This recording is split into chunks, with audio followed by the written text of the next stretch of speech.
आज IMA plus प्रशासन सगळ्यांनी मिळून IMAथॉन खूप यशस्वीरित्या पार पाडला। यासाठी मी सगळ्यांचं खूप खूप अभिनंदन करते। सर्व लोकांनी खूप उत्साहात पार्टिसिपेट केला आणि आम्ही लोकांनी म्हणजे मी स्वतः पण मॅरेथॉनमध्ये भाग घेतला आणि खूप आनंद झाला। मी IMAचा खूप खूप अभिनंदन करते आणि आभार मानते की त्यांनी एवढी चांगली व्यवस्था इथे सर्वांना घेऊन केली आणि लोकांना एक आनंददायी आणि फिटनेसचा एक गुरुमंत्र दिला।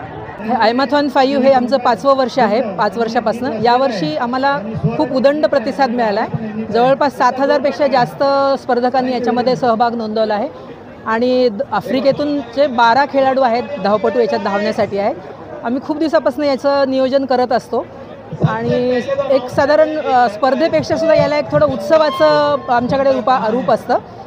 आमची सगळी टीम आहे ती गेलं वर्षभर म्हणजे या IMAथॉनला आम्ही पुढच्या IMAथॉनची डेट डिक्लेअर करतो आणि तेव्हापासून त्याचं नियोजन चालू करतो। इंडियन मेडिकल असोसिएशन, कल्याण नर्स आणि यावर्षी आमच्यामध्ये कल्याण डोंबिवली महानगरपालिकासुद्धा आमच्यासोबत आयोजनामध्ये सहभागी आहे। त्यामुळे प्रशासन आणि स्वयंसेवी सेवाभावी संस्था यांनी मिळून केलेलं काम हे किती प्रभावी ठरू शकतं याचं हे एक उत्तम उदाहरण आहे।